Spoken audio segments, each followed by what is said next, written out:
We'll give them just a couple of minutes to get in.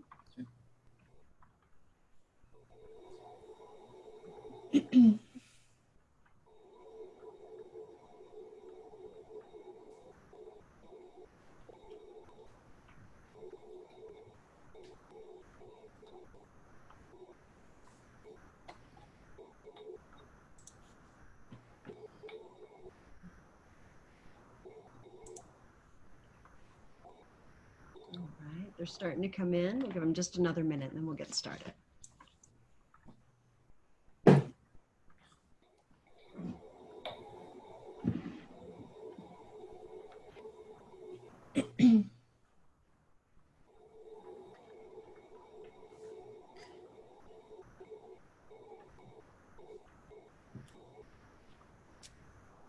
All right.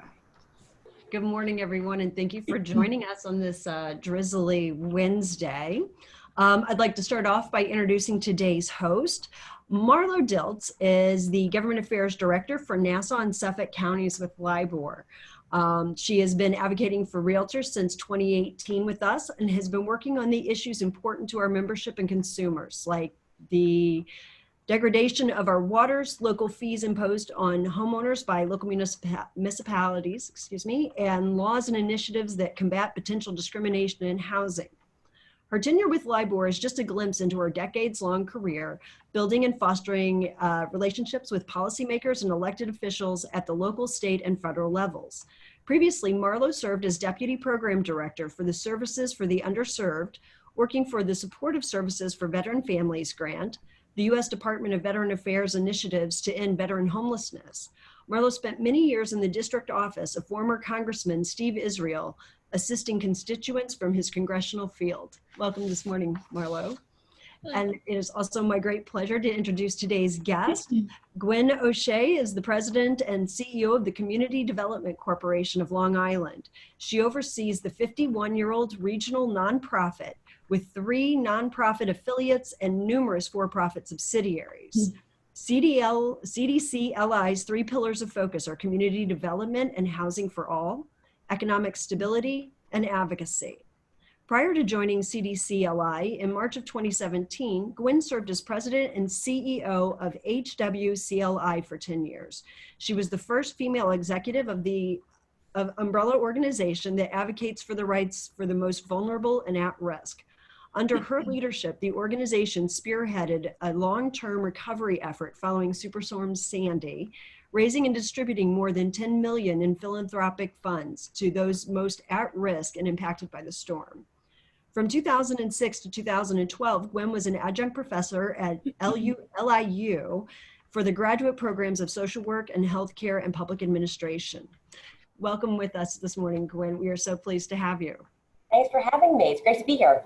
All right. Thank you, ladies. And I look forward to your discussion. Great. Thanks, Tessa. And just a note to everybody, if you do have any questions as we have our very casual discussion, you can go ahead and enter them in the Q&A box. So Gwen, thanks for joining us today. Part of our association's goal is to provide our realtor members with useful tools that will help them and their clients in all of their housing needs, whether it's a first-time home buyer or a renter. Our realtor members care about their clients and their communities. They are involved in helping others further their dreams of home ownership, as well as building vibrant communities. So that means that they're not only realtors, but they're also advocates for the buying, selling, renting, and investing public. They've been fighting, and I might say for quite some time, to make sure that homeowners have access to affordable and fair flood insurance. They've walked the halls of the legislative office buildings in Albany asking for both houses to pass a first-time home buyers bill. They are constantly reminding county lawmakers that real estate recording fees often price people out of home ownership. And they give feedback when necessary to towns regarding their buildings departments and how sometimes it can be a barrier to finishing the transaction. So you could say that realtors are the handymen and women of the industry. which is why it's important that they have as many tools as possible in their toolbox to help create successes for their clients and their businesses. So today it's my mission to make sure our members know what a handy partner that the CDC Long Island is, and how they can work together, how we can work together to help further the dream of home ownership. So why don't you give us a little bit of history and information about the CDC Long Island and a brief overview of your programs. Sure. Well, thank you, Marlo, and thank you, Tess, for having me here today, and thank you all who are joining us on the Zoom call. I hope that that everyone is hanging in during these very difficult, trying times that we are all experiencing.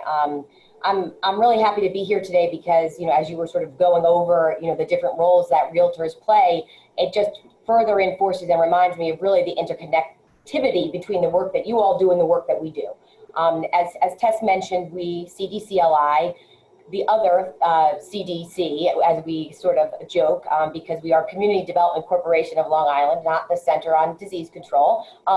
We were established 51 years ago by a cross-section of different stakeholders on the island that were very much concerned with the same issues that we are concerned with today as it pertains to ensuring that there is adequate, safe, and affordable housing opportunities for every individual on Long Island. So that was made up of government officials, of community advocates, and of leaders in the corporate sector. And that commitment and that collaboration continues today. We are still, as we were established to do, focused on all things home and community. So that ranges from creating rental opportunities to providing rental assistance, really supporting individuals as they grow and helping them maintain their own financial stability in their household, how they define it, while also helping to support communities and community development. So we build, we finance, and we sustain. And we do this through very specific departments that also, while separate, really are very much interconnected through our rental assistance, our real estate development and asset management, our home ownership center, our resident services, our home improvement and optimization, and through our community development financial institution, which is otherwise known as a CDFI, and gives us the opportunity to lend to individuals and to developments in a very different way than more mainstream institutions do. And as Tess mentioned, we, through my work previously and here at CDCLI, it's also our role to be responsive when new issues come up or challenges that our community is facing, such as the recession, Superstorm Sandy, and right now the unprecedented impact of the pandemic we are responding to. Wow, that's great.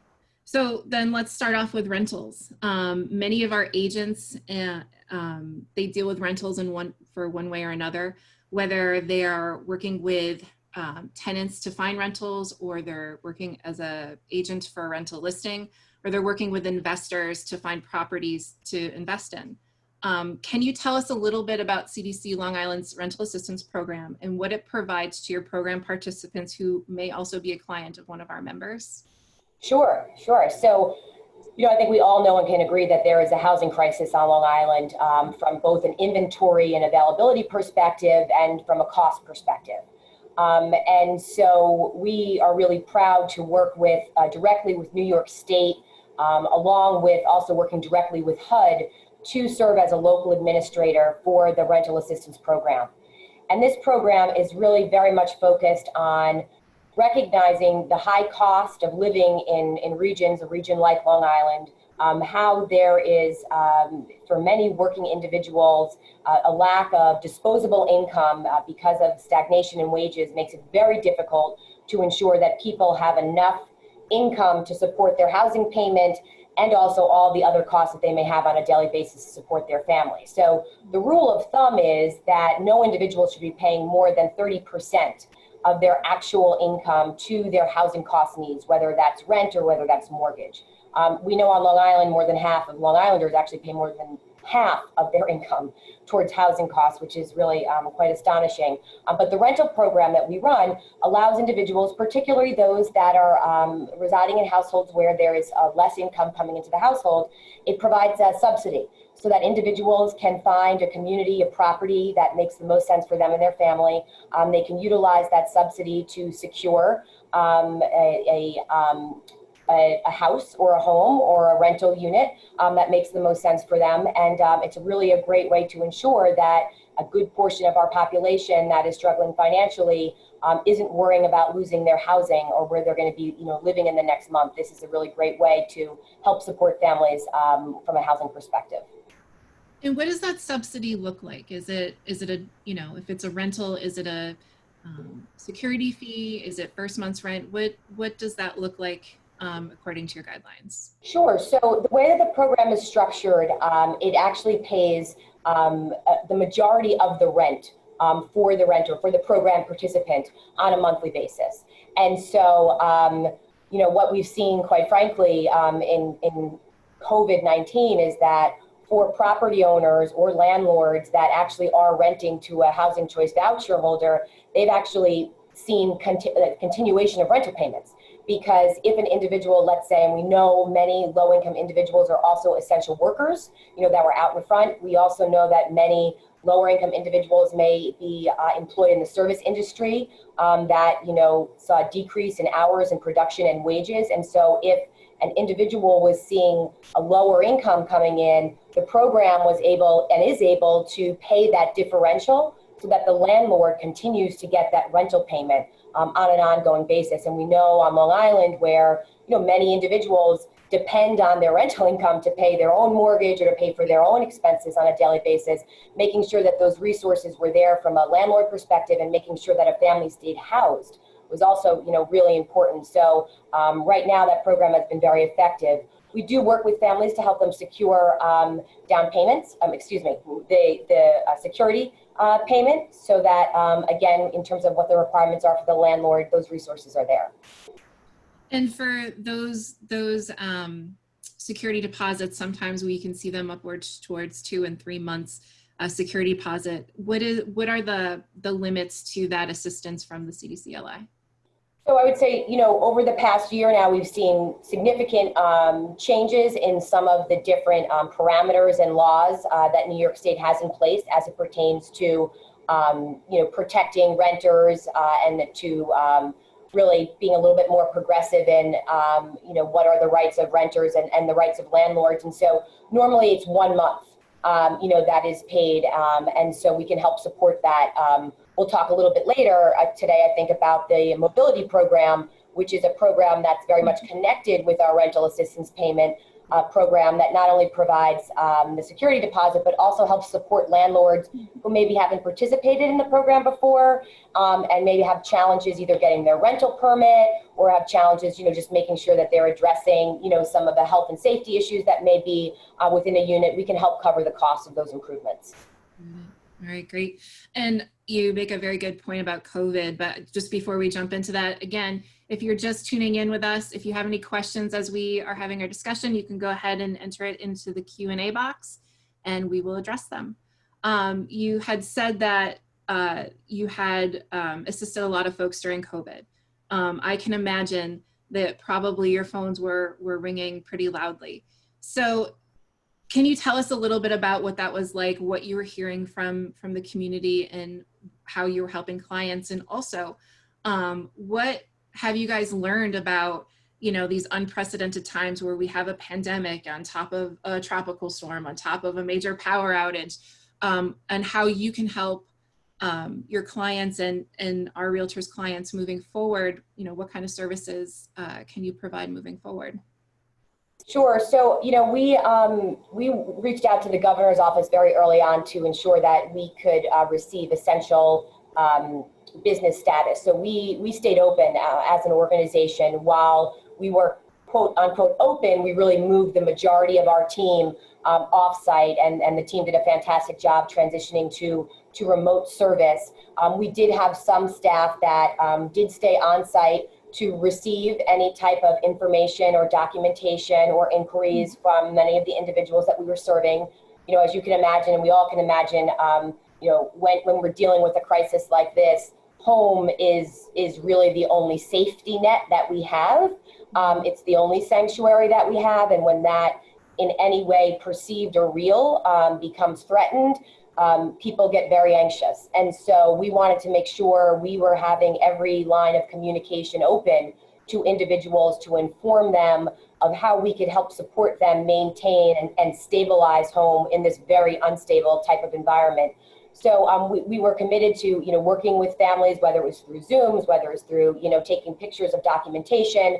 The state did a tremendous job working with us as well, recognizing that there were, everything was changing, on a daily basis. When we, look back to sort of the middle of March until, the beginning of June, there was so much unknown. And so we just continuously try to engage with not just the customers that we're serving, but also the landlords, and help the landlords understand, how they will get payment. And in case they've heard, many of our landlords have great rapport with their renters. And so if they heard that the renter was, losing wages or may have been laid off because the small business they were foreclosed, we didn't want landlords to panic either, and really wanted to make sure they were informed on how to really stabilize all aspects of the community that we touch.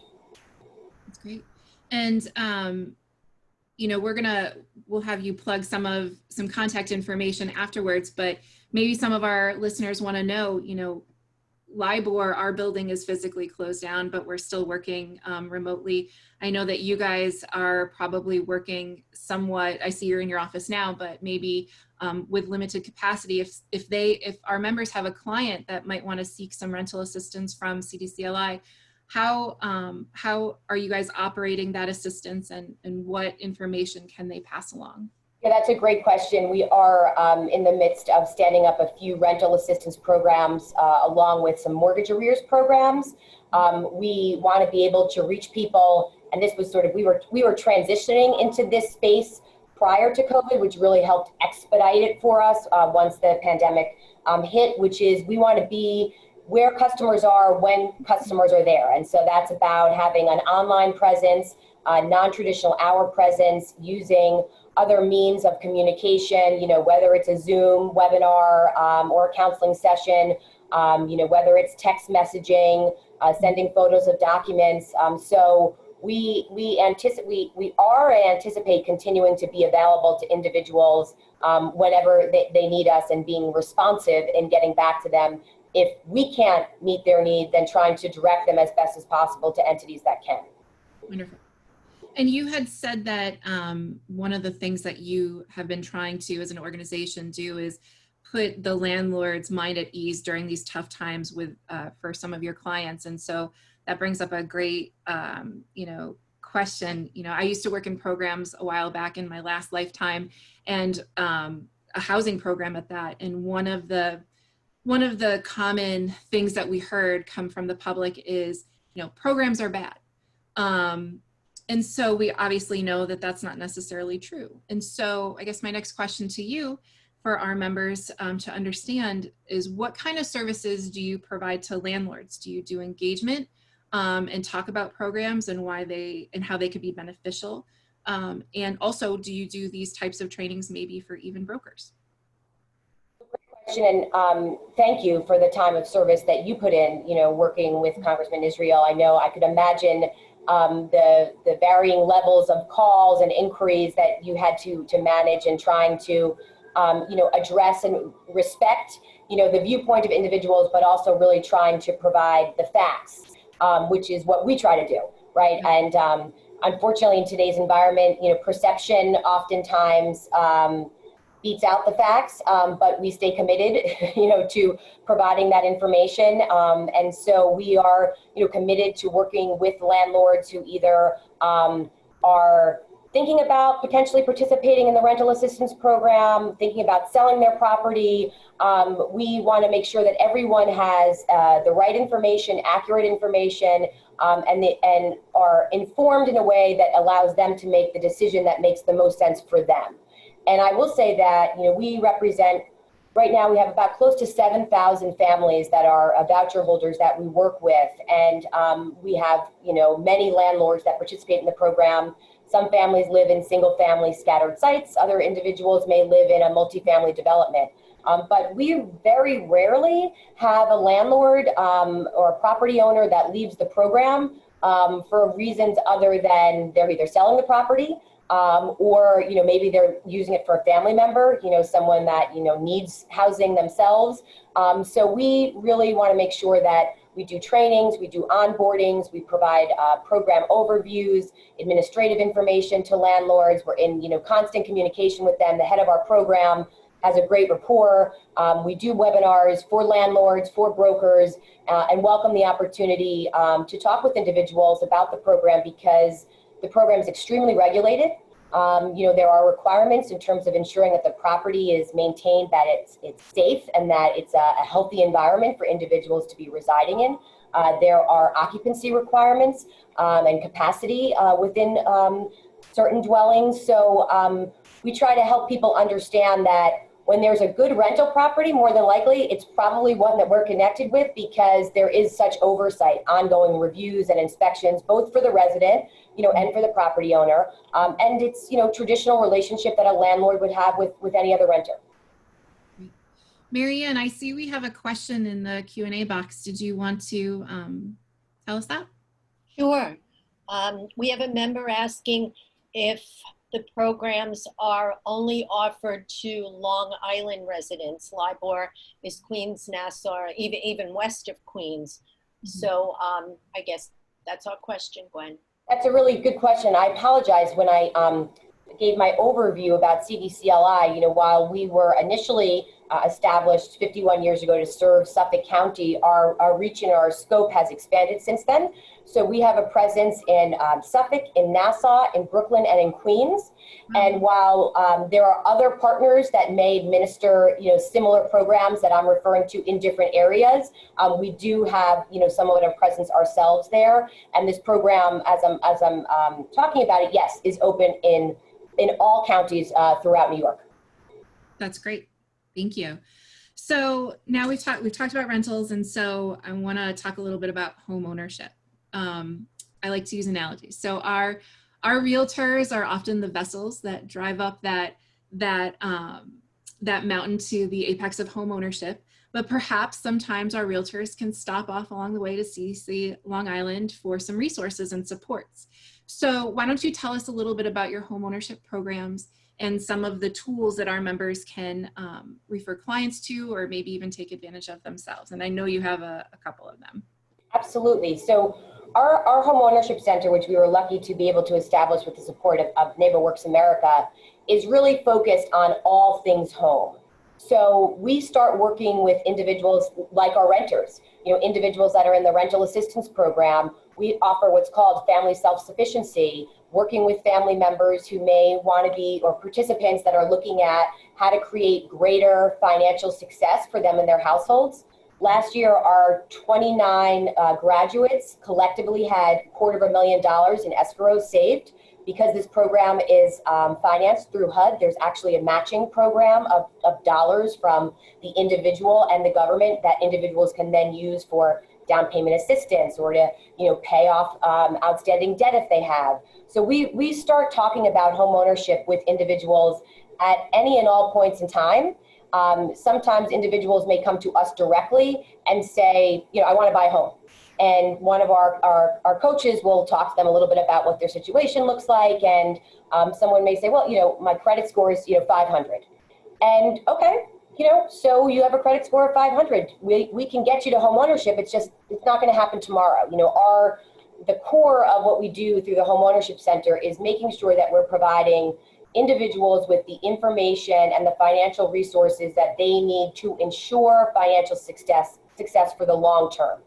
So someone comes in, the example I brought up that maybe it's a 500 credit score, we'd say, maybe you want to talk with one of our financial health and wellness coaches, to really look at how can we get that credit score up, to really start to put together a time frame and a plan for you if you do want to become a homeowner, what that's going to take and what you're going to need to do, to get there.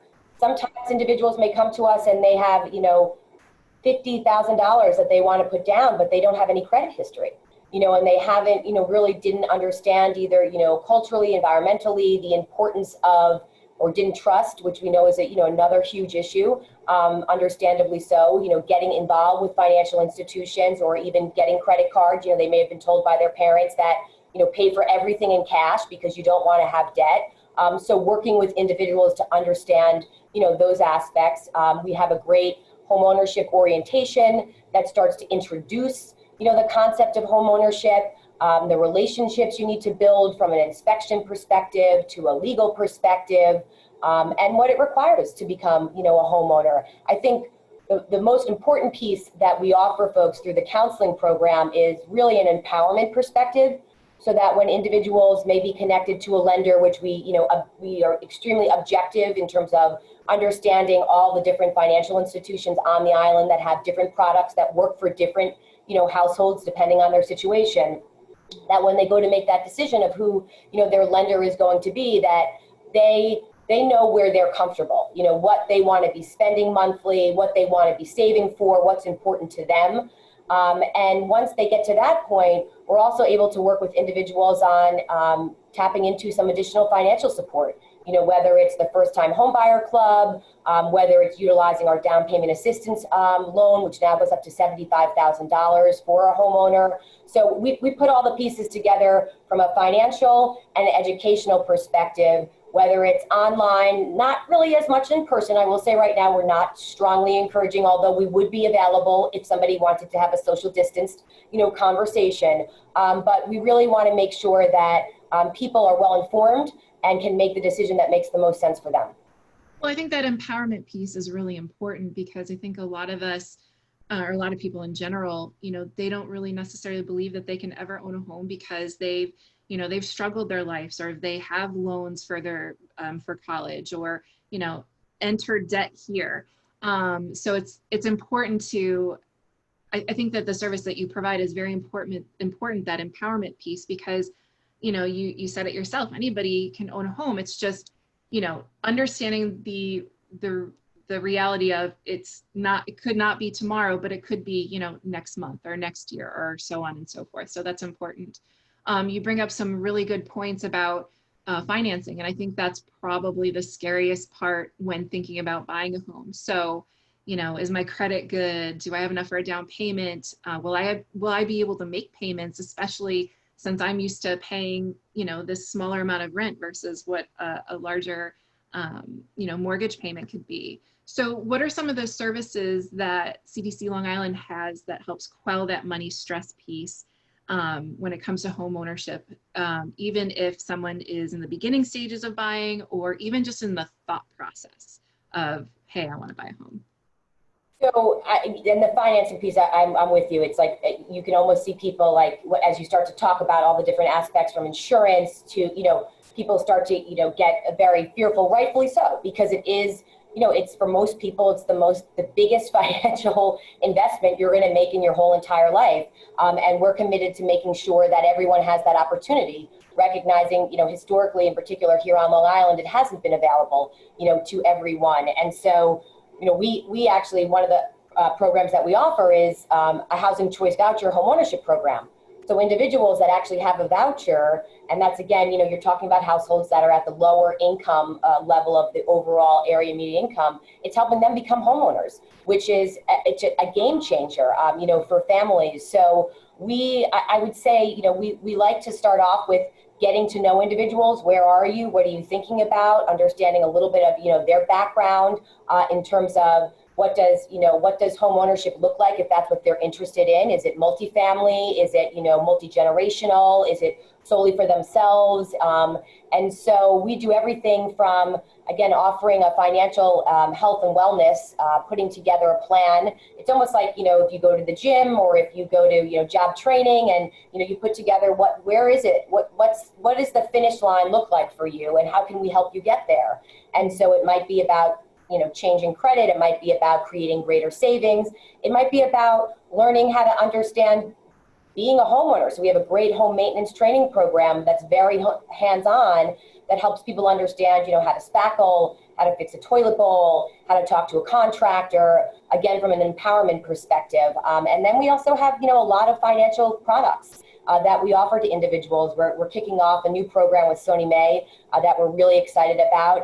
It's Give Me My Credit, recognizing that the way that credit and lending has sort of been set up, nationally and in New York State, there are some, disparate impacts in terms of impacting certain cultures and communities. And so this allows for us to evaluate financial stability in some different ways and to provide some lending opportunities in different ways so that we really start to increase, home ownership in particular across communities of color. Sure. And financial counseling is such an important tool, especially if someone finds themselves in a hardship. So does the CDC Long Island do any kind of counseling when it comes to, if someone is behind in their mortgage or, finds themselves in a place where they can no longer afford the payment? Maybe there's a job loss or someone in the family is ill. Are there any counseling services when it comes to mortgage troubles? So unfortunately, the answer is, yes, and we do a lot of that work. New York really was not out of the foreclosure crisis, prior to COVID, in particular Long Island. We were still, seeing anywhere, from 50 to 75 individuals a month that were inquiring about assistance related to foreclosure. I will say it's a little eerie right now. It's been, kind of crickets since COVID hit. And that's an area that we are certainly concerned about. What does that look like? People's understanding of forbearance not being forgiveness, and when we start to come out of this, what does that mean for individuals that are behind? And so we strongly encourage individuals to call us. I know it's a very challenging conversation to have, and people are often very intimidated by it, and they shouldn't be. We're here as a community partner. Many individuals that, work within this organization have gone through or utilized many of the services and issues of programs and resources that we offer. So we encourage people to reach out to us. We do a lot of work in the foreclosure counseling space. We also do work in reverse mortgages. That's another issue as we look at our population on Long Island.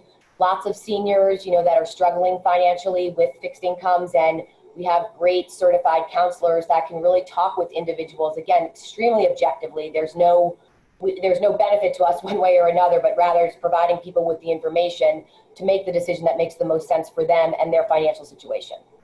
And can anybody call for that type of counseling? Do they have to be an existing client of your programs that have gone through a homeownership program? I thank you for asking that question, because I think back to your earlier question about the thought of programs and oftentimes nonprofits, that there's a misnomer. We serve everyone, and every time I sit in on any of our financial coaching or any of the sessions, I learn more and more information. And so there are no limitations in terms of there's no minimums or maximum requirements to come into our homeownership center, to talk with our counselors. The financial coaching is also great if you're not a homeowner. We had a gentleman in his early 70s that came through the program recently and, was able to pay down some of his debt and his, monthly costs, and, was so proud of the fact that he actually pushed himself to do it because he didn't initially want to, but now that he has this extra cash available because of, the way that he's managed his finances, he has a whole new outlook. So those programs are open to everyone. Some of our down payment assistance programs and some of our other lending lines of products are limited. They are targeted really at more working families, up to about 120% of the area median income, which just ballpark for a single individual is about $106,000 a year. So we recently just helped a teacher close on a property in Hampton Bays, and single individual. It's a great opportunity to have home ownership and stability. And so, however we can support individuals at a cross section of different income areas is really what we're focused on doing. Great. So I know you had touched on the home improvement portion of some of your services, which I find really, really neat. So maybe you can elaborate a little bit more on what some of those services look like, some of those products look like, and what you can do to assist homeowners in making improvements in their homes. It's such an important program. I agree, the idea of home improvements here on the island, because we have such an aging housing stock. So many of our single family homes are certainly older than other areas across the country. And many individuals, based again on sort of this rising costs of everything from property taxes to utilities to food, and stagnation in wages, or individuals living on fixed incomes, like our seniors or individuals that may have a disability and utilize Social Security support, they're not seeing an increase in their income. So helping individuals, and we start from a home improvement and optimization perspective. We start from the homeowner purchase side. So we actually have a couple of products that are available if someone's looking to buy a home and that's in need of repairs. We can actually provide a grant program that helps to make some of those repairs and bring some additional funds to closing, which is really exciting, because I know oftentimes people are like, "Ugh, it's too much work. I don't have, that's going to increase the cost." But we have, some great products to help individuals and really to incentivize individuals to get into home ownership. Beyond first-time home buyers, we then also have some programs that are available for current homeowners. So we have an emergency loan program. God forbid, your boiler goes out as we're, starting to, I can't even think about September and the fall. What's the home setup like, to move into the winter months. And if something comes up, we have lending products there. We also have, besides lending products, we also have some grant programs, much more focused at a lower income household, so not quite as high as the 120%, a little bit lower. But we have programs where we do accessibility repairs for individuals that, may have someone in the household that has a disability that requires, some retrofit to the property. We can do that, and it's a forgivable loan that is forgiven after a certain period of time of residing in the house. We also have home improvement repairs beyond the accessibility. We have a number of programs for veterans as well, and that's a population that I would love to, spread the word. So grateful for their service, and oftentimes very resistant to receive the resources that they're rightfully due, but some dollars there for veterans in particular that own their own properties to do some rehab and home improvement. And we also have a robust energy efficiency program through the weatherization program. Again, really focused at making some repairs from a health and safety perspective, but also efficiency perspective to help drive down some of those utility costs that we know are quite costly for individuals. And if someone is, let's say you're talking about a first-time home buyer and they need to kind of reap benefits from both programs, are they allowed to do so, or can they only receive from one program before they receive from the next? So if we're talking about the down payment assistance program for a buyer who also wants to utilize our down payment assistance loan, they can certainly do that. They can also use some of our counseling services and financial coaching services, and we really look to pull all those pieces together, all those different subsidies to stack it up in a way that makes it financially viable for an individual. Some of the other programs that I mentioned, once someone moved into the home, if those issues came up, they could certainly access them. But normally, the latter programs I talked about was after somebody's already in a home and is a homeowner. That's a really neat service that you guys provide that I would never really, think off the top of my head that would be available to homeowners. So that's wonderful. So before we jump into my next question, Marianne, did we have any questions in the box that need to be answered? We sure do. We have a question. Do you have special programs for senior citizens low income? Like Thank you for that question. I realize I missed, we have, in the world of acronyms, I apologize. I hope I haven't thrown too many out. I feel like it's like alphabet soup in our world sometimes. We have a Restore program that is specifically focused for seniors, and that's an emergency program. So again, it's sort of similar to the emergency loan program I mentioned, except that it's targeted at seniors and it's not a loan. So individuals could call us if there's an issue that comes up that's an emergency need. We work specifically with senior-owned homes to address, again, whether it's a boiler has broke or there was a leak, coming into the bedroom. We could certainly support individuals with those supports. Great, thank you. We have a few more, Gwen. How can we refer a buyer to the program, and what is the maximum amount of money, I guess, for the grant buyers are able to obtain from the program? So individuals can go on our website, through our home ownership center, and reach out to our staff through the website or through our phone number. I'm more than happy. Individuals on this call that want to reach out to me to be connected, sort of in real time to some of our team members, I would welcome that.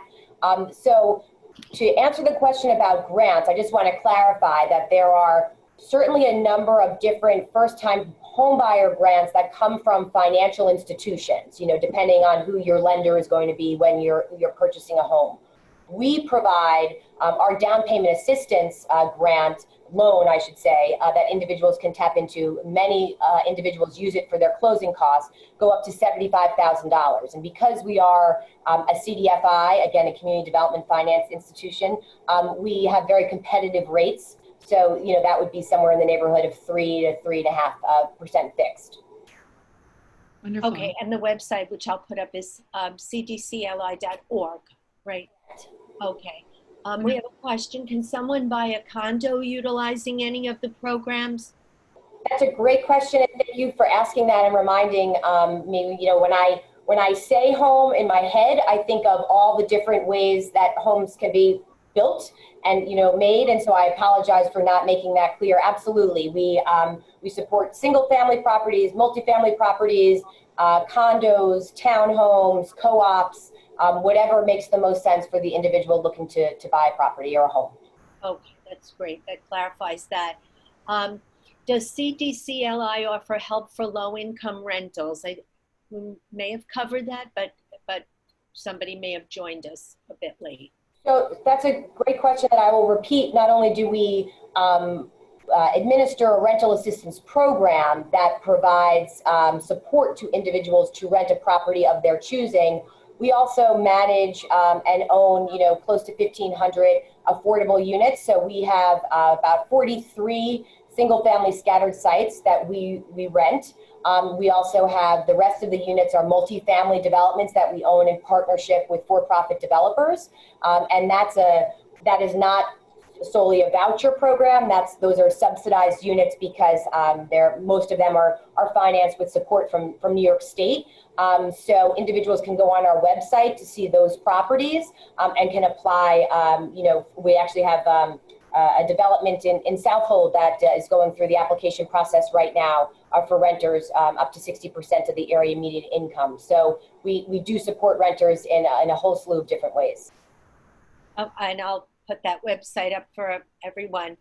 And so far, our last question is how is the program different from NHS and NACA, I guess, Neighborhood Assistance Corp of America? How does it differ? Neighborhood Assistance Corp of America. I'm not sure if that's another nonprofit, perhaps serving some areas throughout the region.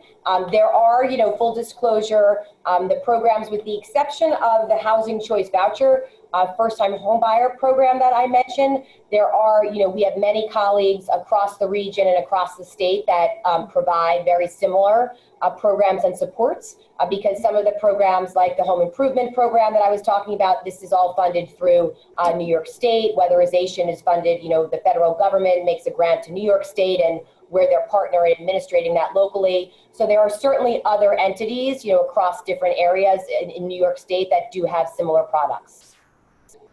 Great. It looks like it is a nonprofit. Go ahead, Marlo. I just want to address one more question before we get to the other ones. You had mentioned a mobility program, Gwen. It's a new program that you have. And so maybe you can touch a little bit on what that is and how our members can benefit from it. Sure, and thank you for bringing that up, because it's a relatively new program that we got word that we would be participating in right as COVID-19 hit, unfortunately. But it's a really great program, and it's based on the concept that research shows that diversity in all areas of socioeconomic communities, from a cultural perspective to an income perspective, create greater outcomes for children from an earning potential and from a school success potential. And so what this program does is it provides an opportunity for families who are participating in the rental assistance program, so who have a voucher, who think that it may be beneficial for them to perhaps transition into what is being referred to as an opportunity area. And so an opportunity area is traditionally a community that has a low percentage of poverty, has a higher overall average area median income, and from a school and an academic perspective, really exceeds in those sort of, milestones of testing and achievement for children under the age of 18. And so what we do is we work with families that are participating in the program that are interested to consider and really look at, other communities that may provide different opportunities for them and their family. What we know is that oftentimes in these communities, the average rental cost is much higher. So the state has actually provided and allowed for a cross-section of different communities in both Nassau and Suffolk, an actual enhanced rental payment. So it's a higher rental payment to really help incentivize individuals to be able to afford, living in communities that perhaps they were priced out of previously. And so in addition to getting a higher monthly rental payment, we're also able to support landlords that may need to get their rental permit. Maybe someone didn't know that they could rent their property, but they don't want to go through the onerous process of talking to the municipality, or it may cost too much money. We can help cover those costs. We can help cover the cost of moving the family into the unit. We can help cover the cost of any repairs that the landlord may need to make to the property if it hasn't been a rental property before to be in compliance.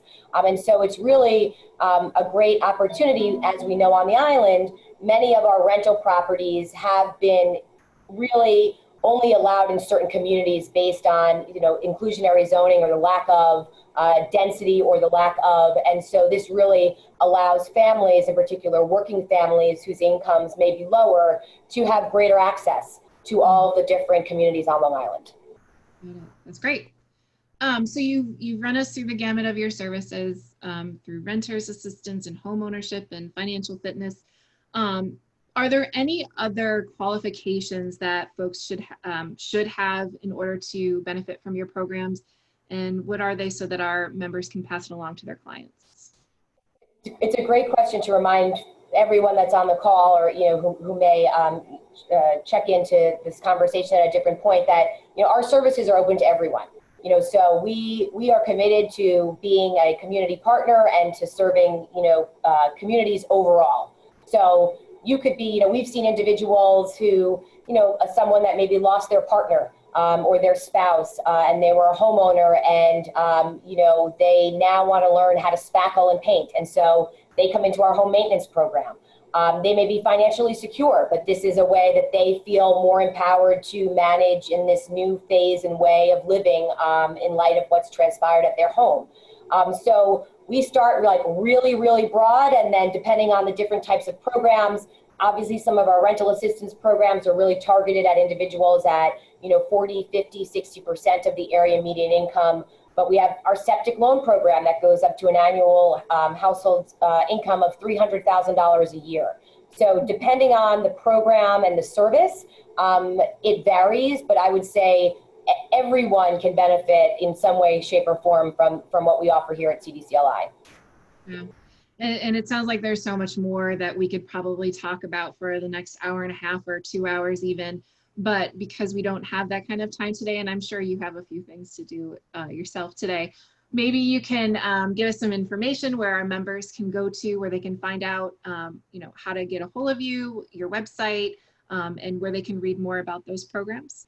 Sure. So before I do that, one last pitch I want to make to folks on the call, or information I want to share, is we also offer what's called a rent-to-own program, where we purchase properties and own them, and have an individual or a family reside, someone that may not yet be there yet. Maybe they have to work on their credit score. Maybe they have to save a little bit more for a down payment assistance.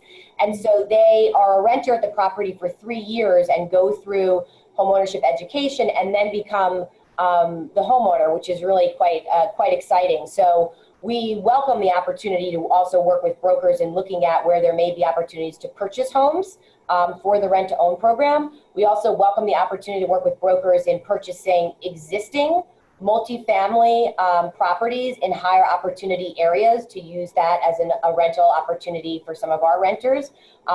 All of this information is available, on our website, www.cdcli.org.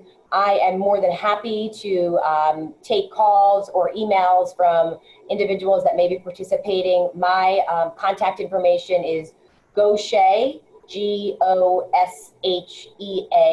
at cdcli.org. Our phone number is available on the website. You can reach out to me, call the main line, and get directed to my line. Happy to chat with anyone about any of our programs or services and direct you to the leadership of some of the specific areas that we talked about today. That information is also available online, and happy to make information, flyers, webinars, whatever could be beneficial to you or your constituents available. That's great. Thank you. And Marianne, are there any more questions in the question and answer box?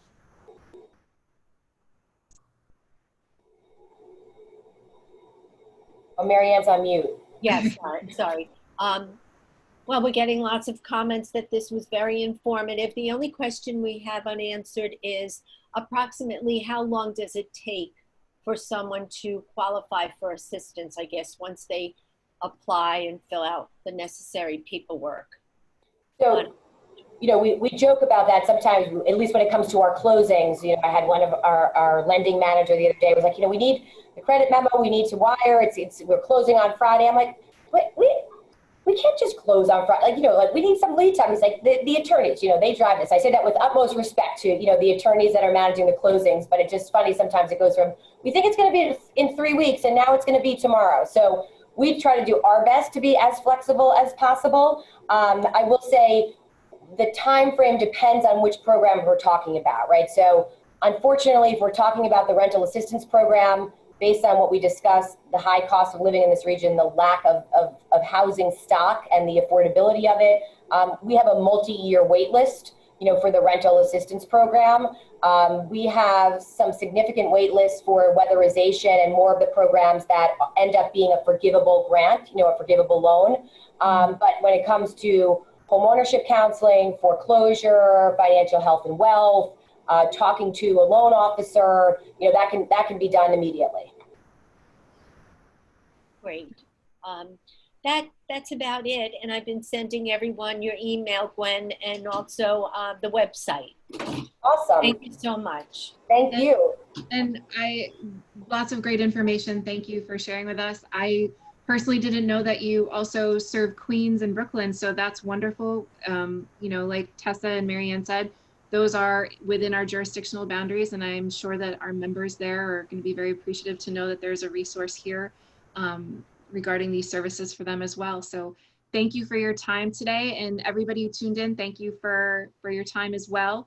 If you have any questions, you can always reach out to us, and thank you, Gwen, for being with us today. Thanks so much for having me and for all the great work that you all do, and I just hope that everybody stays healthy and safe during these very trying times. Yes, thank you. Thank you. Right. Talk soon. Have a great day. You too. Okay, bye-bye.